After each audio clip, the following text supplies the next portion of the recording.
Hello viewers, good evening. This is Anand and you are watching English Master. My dear viewers, आज के इस video में जो है मैं बेहद ही इंपॉर्टेंट कॉमन एरर लेकर आया हूं। Alright, it is just because you know that कि अनकमिंग मंथ्स में जो है बहुत सारे आपके कॉम्पिटिटिव एग्जाम होने वाले हैं। ऑलराइट, और हर जगह जो है आपका कॉमन एरर जो होता है पूछा ही जाता है। तो आज की इस वीडियो में जो है कुछ बेहद ही इंपॉर्टेंट कॉमन एरर के रिगार्डिंग जो है मैं डिस्कस करने वाला हूं, और यहाँ पर मैं अपना पहला एरर जो है स्टार्ट करने जा रहा हूं। सो लेट्स सी, इसे जो है मैं एक छोटा सा ट्रिक के माध्यम से बताने जा रहा हूं।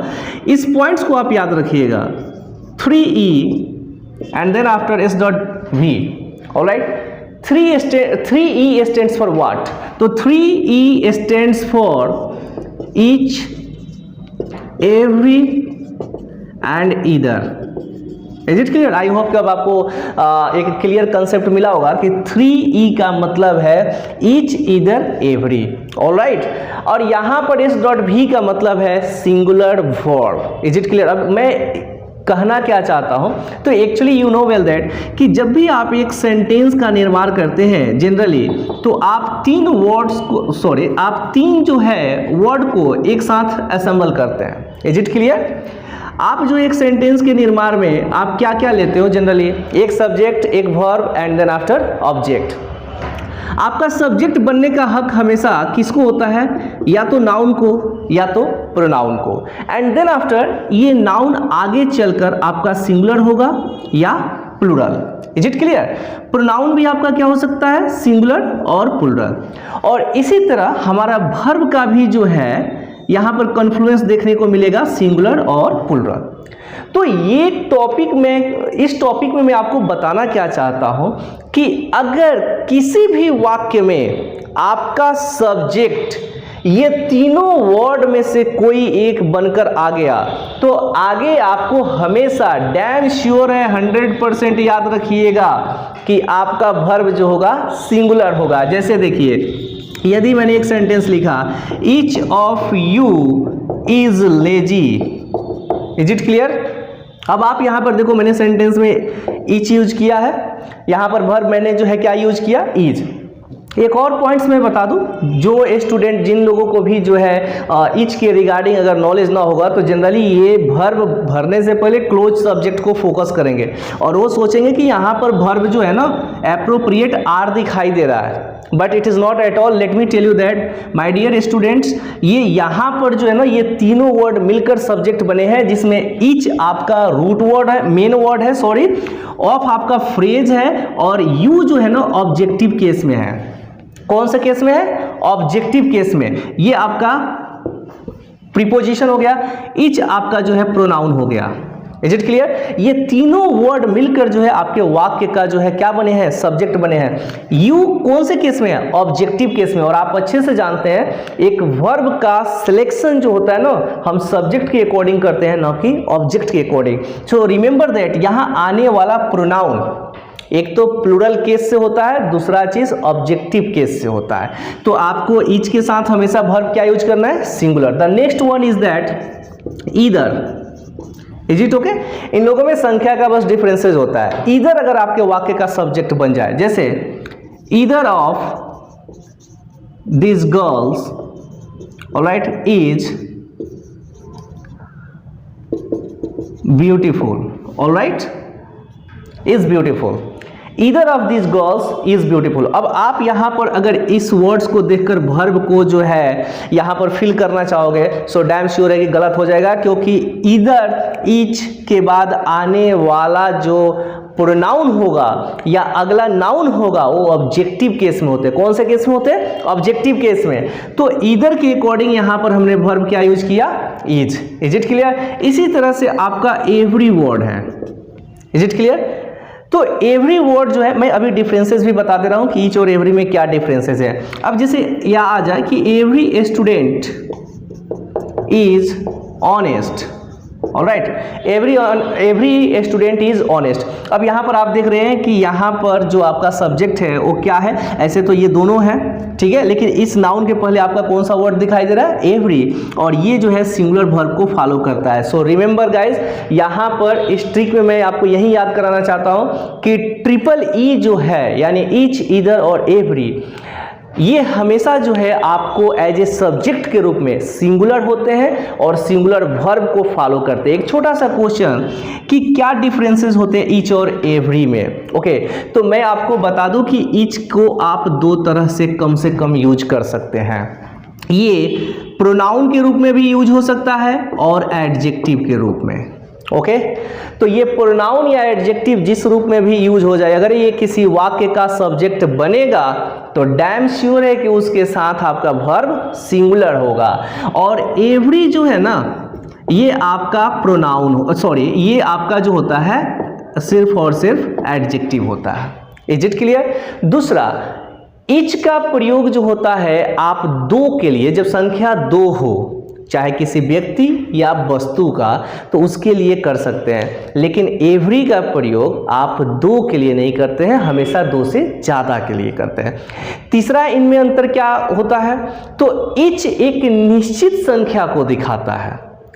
ये जिस ग्रुप के लिए भी आप अप्लाई करोगे उसकी संख्या बोलने वाले को मालूम रहता है, जबकि एवरी जो है एक इनडिफिनिट नंबर को शो करता है, उसमें मौजूद व्यक्ति या वस्तु की संख्या क्लियर नहीं होता है। तो आई होप कि ईच, ईदर और एवरी में जो है आपका कंसेप्ट क्लियर हो गया होगा कि ईच और एवरी में जो है क्या अंतर है। दूसरा, ईदर भी जो है दो तरह से रोल निभा सकता है। ये वर्ड भी जो है आपका प्रोनाउन और एडजेक्टिव दोनों रूप में आप यूज कर सकते हैं। बस ये याद रखिएगा कि अगर इनको आप एडजेक्टिव के रूप में यूज करना चाहते हो तो इनके ठीक बाद, ईदर के ठीक बाद सिंगुलर नाउन का प्रयोग करना पड़ेगा। जैसे आप देख सकते हैं, either girl is honest. Okay, यहां पर आपने ईदर के बाद क्या यूज कर दिया? Singular noun. ऑलराइट, सो यहाँ पर ईदर जो है इस वक्त क्या बन चुका है? आपका एडजेक्टिव। सो आई होप कि इस तीनों वर्ड को जो है आपने देख लिया। मेरा मेन मोटो यही था कि आपको मैं इन तीनों वर्ड के बारे में ये जो है माइंड मेकअप करा दूं कि अगर ये किसी भी वाक्य में, चाहे ये जिस आगे जिस तरह से भी जुड़ जाए, ऑफ अपने साथ लेकर प्रोनाउन से जुड़ जाए, नाउन से जुड़ जाए, दैट्स नॉट बिग डील। ये हमेशा याद रखिएगा कि अगर ईच, ईदर और एवरी किसी वाक्य का सब्जेक्ट बनेंगे तो ये डैम श्योर है कि उस वाक्य में जो वर्ब आएगा वो सिंगुलर वर्ब होगा। कौन सा वर्ब होगा? सिंगुलर वर्ब होगा। Is it clear? सो अब इसके बाद से जो होता है, उम्मीद करते हैं कि ये तीनों जो है आपको समझ में आया होगा। इसके बाद से जो है मैं आपको नेक्स्ट जो है एरर बताने जा रहा हूँ। ओके, तो एक्चुअली क्या है ना, यहाँ पर एरर मैं पूरे सेंटेंस को लेकर नहीं आया हूँ, मैं पार्टिकुलर वर्ड्स के रिगार्डिंग डिस्कस करना चाहता हूँ ताकि आपका माइंड जो है ना मेकअप हो सके उस वर्ड्स के रिगार्डिंग कि हमको आने वाले वर्ड्स को किस तरह से यूज करना है। द नेक्स्ट एरर इज, इस एरर में अब आप लोग जो है देखिए, जैसे एक सेंटेंस माई सेल्फ, ओके, या फिर आप इसको माई सेल्फ इज या एम, जो भी वर्ब आपको भरना है, आप कुछ ऐसा। ओके, एक और फंक्शन इसी की तरह होता है, कुछ लोग इतना भी यूज करते हैं, my self Anand, like this one. Okay, actually जो है ये अक्सर आप जो है ना टीवी पर, ठीक है, सेलिब्रिटी लोग को जो है ना बोलते हुए देखते होंगे, ठीक है, myself Salman Khan, myself Shahrukh Khan, myself Priyanka Chopra, like this one. Alright, but let me tell you that कि यहाँ पर जो एरर में जिस वर्ड की एरर के रिगार्डिंग मैं डिस्कस करने वाला हूँ वो आपका मैजिकल वर्ड है माई सेल्फ। ओके, तो सबसे पहले तो मैं बता दूँ कि प्रोनाउन में एक काइंड है जिसको हम लोग रिफ्लेक्सिव प्रोनाउन बोलते हैं। कौन सा प्रोनाउन बोलते हैं? Reflexive pronoun. ऑलराइट, और रिफ्लेक्सिव प्रोनाउन के वर्ड्स जो है ना जनरली सेल्फ और सेल्फ से जो होता है एंड होते हैं। किस किस से यूज होते हैं? सेल्फ और सेल्फ से। अगर सिंगुलर है तो सेल्फ से यूज होगा, प्लुरल होगा तो सेल्फ से एंड होगा। ओके, तो इसमें कुछ वर्ड जैसे मैं आपको यहाँ पर लिख दूँ, कुछ word like myself, herself, itself, oneself, themselves. Is it clear? Yourselves, okay, ourselves, clear, ऐसे जो है आपके हिमसेल्फ हो जाएगा। ओके, तो एक्चुअली इन वर्डों का प्रयोग कब करते हैं किसी सेंटेंस में, या इस प्रोनाउन का हम प्रयोग कब करते हैं, अगर ये आपका कंसेप्ट क्लियर होगा तो ऑटोमेटिकली ये तीनों वाक्य आप जो है मेरा गलत कर दोगे। बट ऑन व्हाट ग्राउंड, पहले आप ये समझ लो कि रिफ्लेक्सिव प्रोनाउन का प्रयोग यानी इसके अंदर आने वाले इन वर्डों का प्रयोग हम करते कब हैं। एक्चुअली जब आप कोई काम करते हैं, ऑलराइट, और आपके द्वारा किए गए कार्य का असर जो है आप ही पर पड़ जाए। इज इट क्लियर, यानी सब्जेक्ट भी आप और ऑब्जेक्ट भी आप। इज इट क्लियर, जैसे मैंने खुद को थप्पड़ मारा, ओके, मैंने एक काम किया थप्पड़ मारने का, असर मतलब डूअर्स, कार्य करने वाला कौन हूं, मैं। अच्छा, असर किस पर पड़ा, रिसीवर कौन है, मैं ही। तो ऐसा कोई कार्य जब आप करते और उसका असर आप ही पर पड़े तो उस जगह पर आप रिफ्लेक्सिव प्रोनाउन का प्रयोग करते हैं। इज इट क्लियर, और रिफ्लेक्सिव प्रोनाउन कभी सब्जेक्ट नहीं बनता है। तो ये कोई भी सेंटेंस इसमें का आप सुनो किसी भी तरह से, ठीक है, मोस्टली तो ये बोला जाता है। इज इट क्लियर, और अक्सर जो है ये लोग इवन जब स्पोकन का जो है टाइम होता है तो उस समय जो है लड़के बहुत ज़्यादा यूज करते हैं। ठीक है, एक्चुअली जो है वो I don't think so that कि वो डेलिबरेटली यूज करते होंगे, उनके पास नॉलेज इस वर्ड्स के रिगार्डिंग नहीं होगा, वो कहीं सुने रहते हैं तो अपने आप को इंट्रोड्यूस करने के दौरान जनरली बोल देते हैं myself Ravi, myself Aakash, myself Ajit, like this one. Okay, but generally always remember कि a reflexive pronoun can never be the subject of a verb. एक रिफ्लेक्सिव प्रोनाउन के अंतर्गत आने वाले जो भी आपके 8-9 वर्ड्स है, उन वर्ड्स को आप किसी भी कीमत पर, इज इट क्लियर, 100% आप याद रखिएगा। ऐसा कोई ग्रामर का बुक नहीं है जो ये लिख दे कि आप रिफ्लेक्सिव प्रोनाउन को, जैसे कि आप ये रूल्स हो तो यहाँ पर आप रिफ्लेक्सिव प्रोनाउन का प्रयोग कर सकते हैं। Never, you can never use, आप कभी भी जो है रिफ्लेक्सिव प्रोनाउन को सब्जेक्ट के रूप में यूज नहीं कर सकते हैं। हाँ, ये ऑब्जेक्ट के जगह पर जरूर आ जाते हैं। सो रिमेंबर दैट कि आप इन सभी वर्डों, इन सभी सेंटेंसेस को जो है कुछ इस तरह से हाल करें, ठीक है, और एप्रोप्रिएट जो है आप बोल सकते हो I am Anand. Is it clear, always remember कि रिफ्लेक्सिव प्रोनाउन का जॉब क्या होता है कि सब्जेक्ट जो कार्य करता है ना, उस कार्य का असर जो होता है ना सब्जेक्ट पर ही आता है।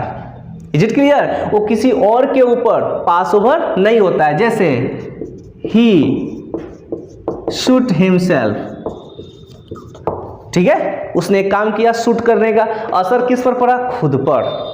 इज इट क्लियर, तो इस तरह से सब्जेक्ट द्वारा किए गए कार्य का असर जब सब्जेक्ट पर पड़ता है तो वहां पर हम लोग किसका प्रयोग करते हैं, रिफ्लेक्सिव प्रोनाउन का।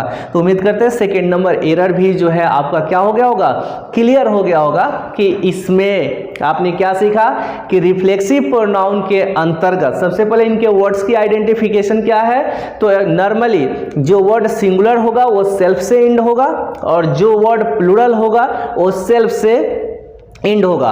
और इन जो भी ये 8-9 वर्ड्स है, इन सभी वर्डों को हम एज ए सब्जेक्ट के रूप में कभी नहीं यूज कर सकते, ऑब्जेक्ट के रूप में हमेशा यूज कर सकते हैं। और एक वाक्य में इनका प्रयोग हम तभी करेंगे जब सब्जेक्ट द्वारा किए गए कार्य का असर सब्जेक्ट पर पड़े। इज इट क्लियर, सो उम्मीद करते हैं कि ये एरर कभी भी आपको माई सेल्फ दिखाई दे या कोई भी reflexive pronoun as a subject दिखाई दे, आप समझ जाना कि वाक्य में एरर वही है। Is it clear, so alright, next error की तरफ जो है मूव करते हैं, वो है जैसे आई एम